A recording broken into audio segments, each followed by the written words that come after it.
how to free motion quilting feathers in 5 different ways, styles, and shapes. If you're a beginner or an advanced quilter, you have to see these videos because we have hot tips for you.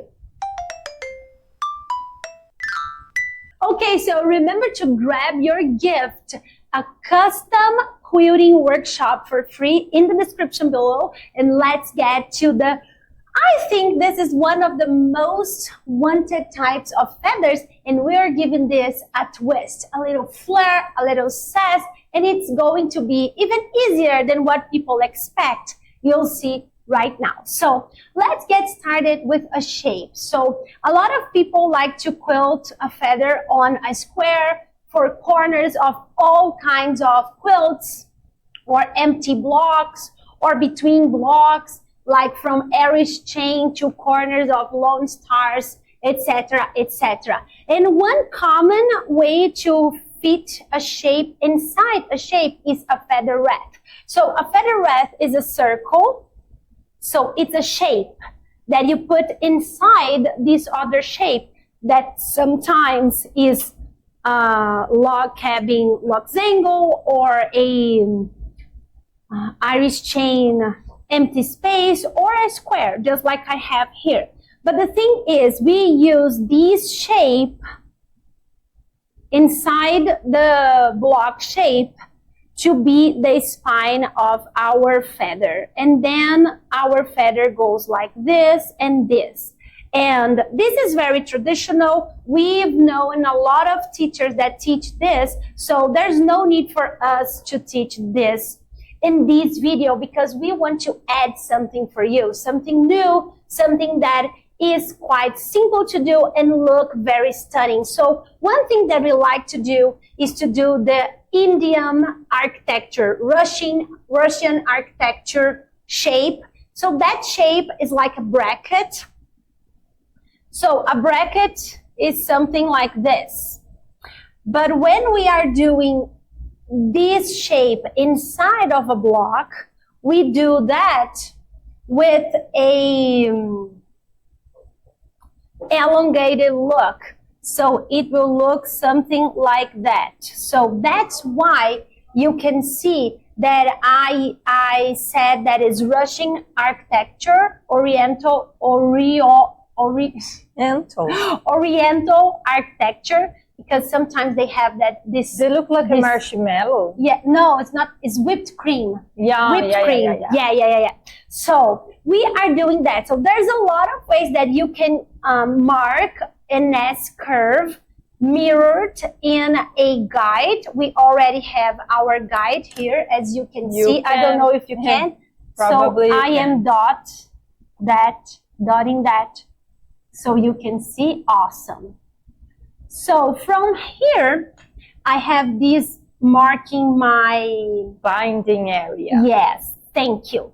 So from here, I will start, like, you can see this is kind of the middle, and I will start like in the second third of this, and then I will do a gentle curve down and a gentle curve outside. And then this is going to end kind of straight. I will dot this so you can see too. I prefer to dot because I put less ink on the quilt. And from here, what I'm going to do is to mimic that space. So I'm using three fingers here. So I will dot 3 fingers here. So in this area here is also 3, and then here in this direction I have 1, and here in this direction I have 2. So this will help me to maintain this shape kind of the same. You could also mark this with rulers. With rulers or with a template. Yeah. There's a lot of ways that you could do this symmetrical, but I really like to do this by eye because this is good practice. Yeah. Also, what you need to pay attention when tracing that is to leave space on both sides here, so you can actually fit a feather here and in the top as well. So don't come with your razor, please. You don't want to do this, like, wow. So, you know, this is not enough room for a feather. If you want this look, it's better to do from the corner. So you do from the corner, and that it will not look like this oriental design, but it will look pretty. That's another type of thing, but it works. This doesn't work because we cannot fit a feather here, and it's also too much space to leave it empty. So it kind of feels odd on a quilt, and this doesn't feel odd. So that's one solution for you. What we are doing here is making this kind of in the middle of our section here. Awesome. Okay, so now it's time to feather this thing up. And we're going to start here in the middle of our square. And for this, we're going to make a traditional feather.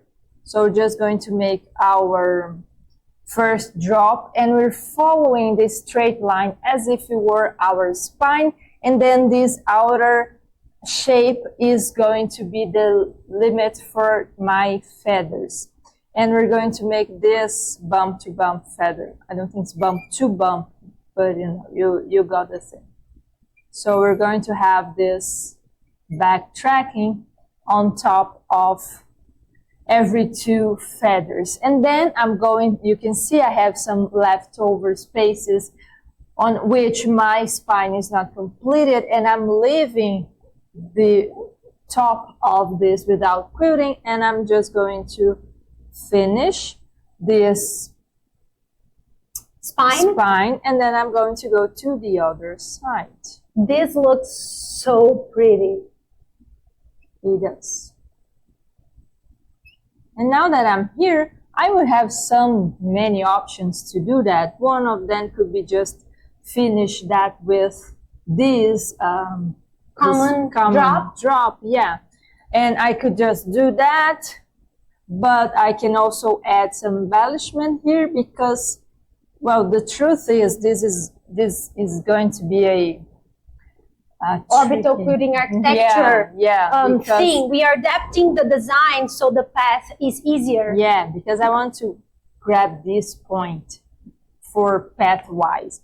So I'm here. 3 S-curves. What? Like a chantilly, like a whipped.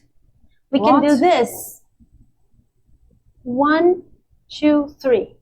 Yeah, we can do like whatever you want. What you're going to do? This is good. This is good. Okay. So I just feel it's pretty. Okay. So I just touched this point, and now I'm going to do the spine of one side, which means just follow the trace we already marked here, and then let's make this feather here as well. So this feather can get really big in these spaces here. So it's a good thing that you are seeing what we are doing here. Because this is really terrible. Because this space, it doesn't matter if it's a little bit bigger because it's more narrow. So if you need, you can make this tip even closer to our... Yeah, I'm going to erase that because I want you to see something prettier. I liked it.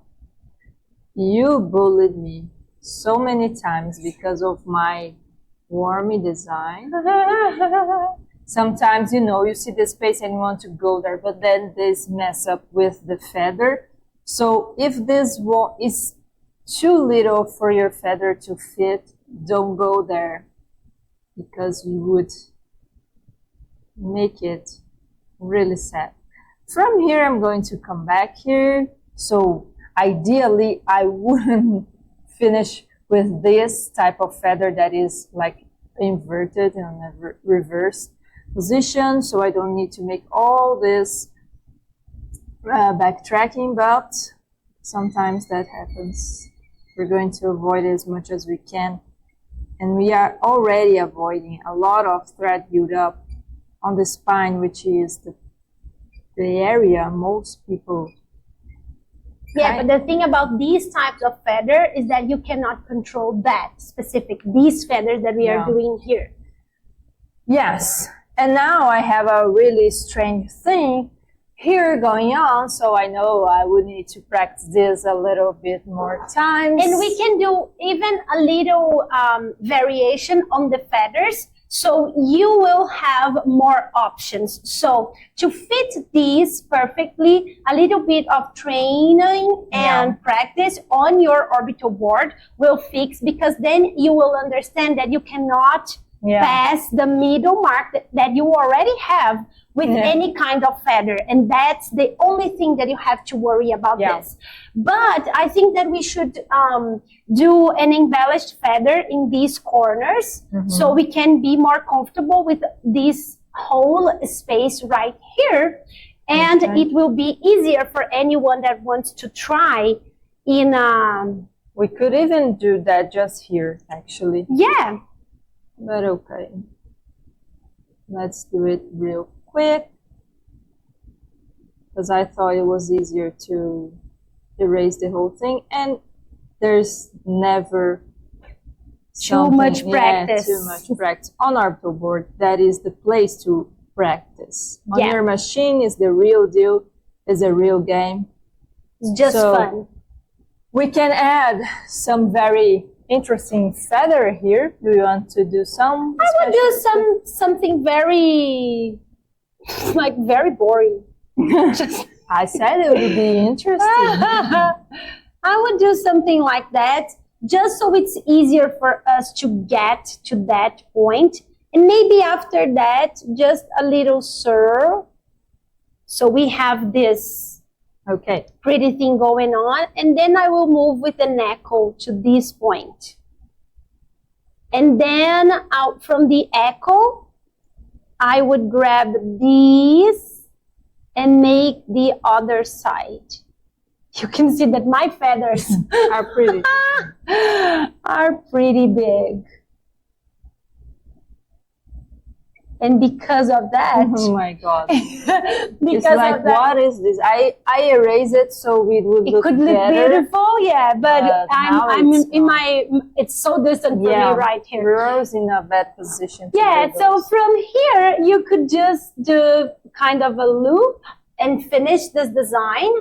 And you could also not have these embellishments at all. Yeah. Especially the curly ones.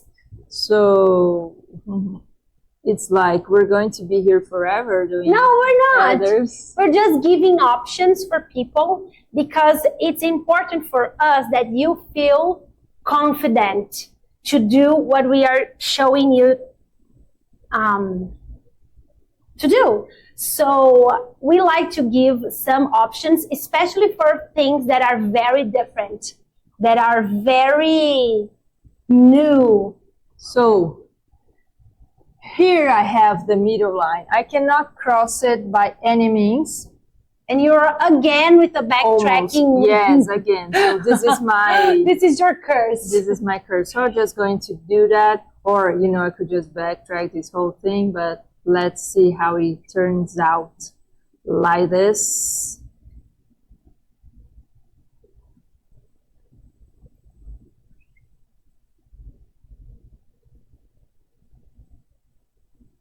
So I have this little space, and with it I could do something. I could add something here, or because I know this is a freaking crazy space, I'm just going to erase them this time. I could, from here, I am reaching this point. It is a tricky point by the placement of this little friend that is a bit short. If it was taller, everything would be easier.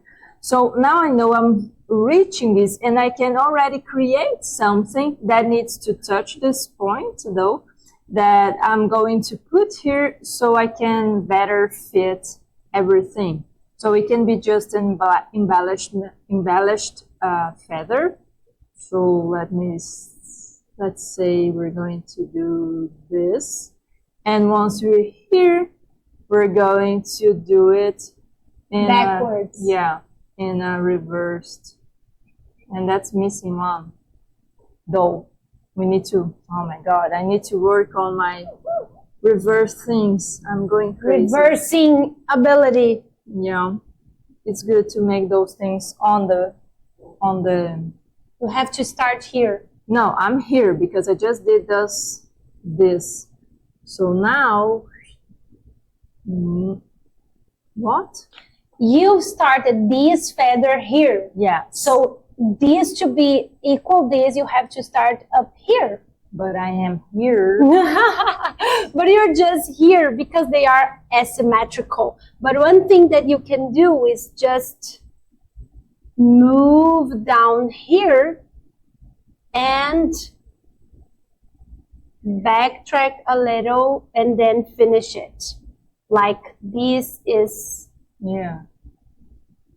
So you can start here, but you have to go you have to go all the way down because this feather ended up here, and you have to do that. So that's the way you should mirror that. You realize by this kind of thing that why am I having so much trouble doing this? The main reason is because I have an uneven number of feathers on each side. On each side, yeah. In this last feather, I finish it here, but on this last one, I finish it up there. So this is going to make it harder for me to mirror those things up. But it's possible? Yes, as you saw? As we just did, but you need to think a little bit more. And that's just because this feather has this kind of backtrack. Yeah. Because if it was that these other feather, you will always end up and starting up in the same spot. So you will not have to worry about this. Because we are trying to give you solutions in this video, we are doing this feather. But if you do this other feather, you won't everything will be the same. And everything will be already starting and finishing in the same spot. Even with this one, if your back traveling was here, your back track was here and not here if they were together. Right.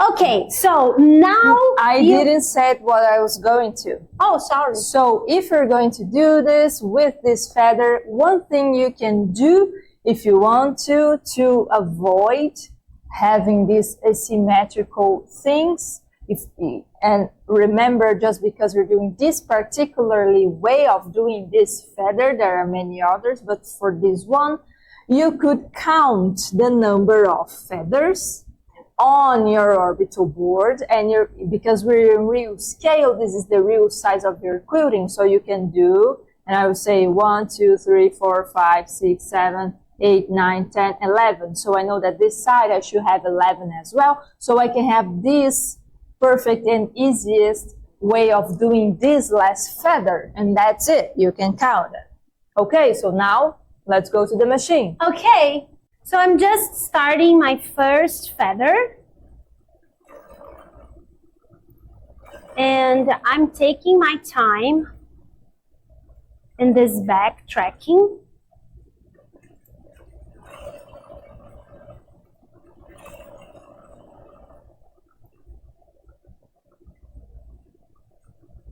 And once it's kind of difficult for me, once it's kind of difficult for me to get to the spine, I will stop this side and I will come back to start the other side. So now I'm just starting out.